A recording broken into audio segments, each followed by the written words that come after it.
Okay, I've learned a great deal as I built. One of the things that I've learned is you have to think about drywall and you have to think about insulation as well as the roof. The way the insulation is going to work is we're going to put some kind of a barrier up there.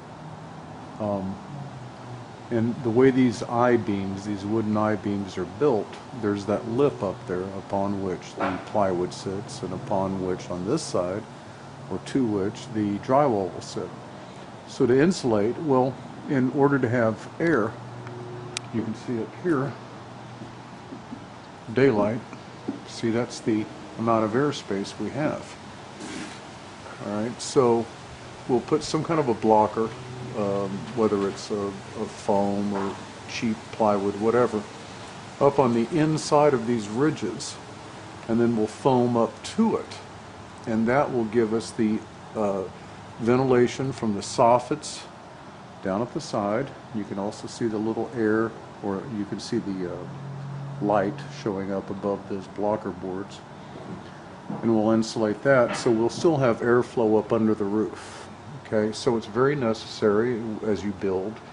You know, the plan shows 16-inch on center, everything. Well, that's great until you realize, uh-oh, we need surface to nail. So we end up with a rafter that's added like that one.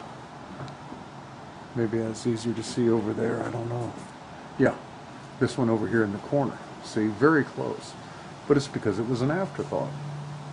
So on this other side, as we build here, again, doing a small area, you realize where you aired, and so I can make it right. Along this side of the beam, the plans call for that to be 16 inches away. I wouldn't have a nailing surface.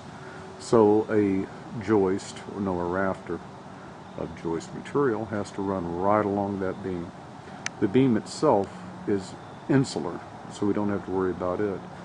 But we do have to worry about the nailing surface on the inside.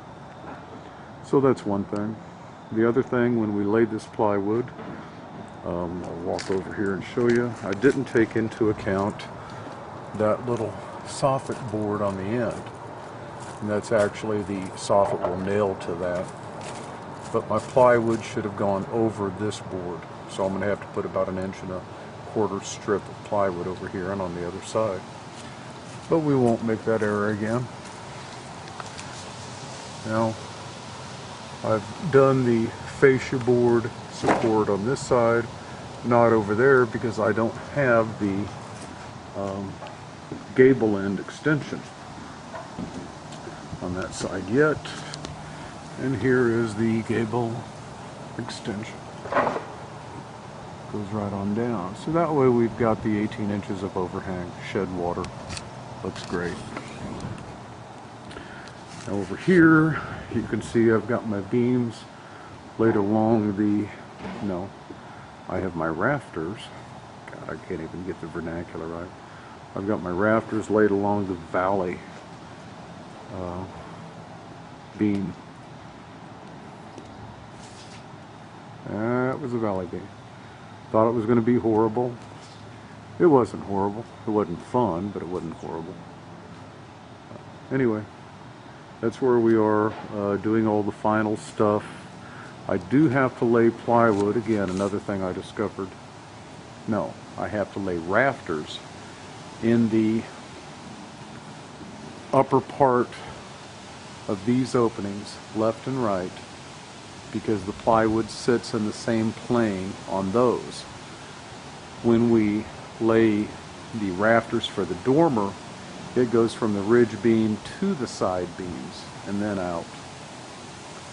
But these, in this triangle and that triangle, all the way around, have to be, the rafters have to be laid before the plywood can be put on. So again, at least I haven't had to undo a tremendous amount this time.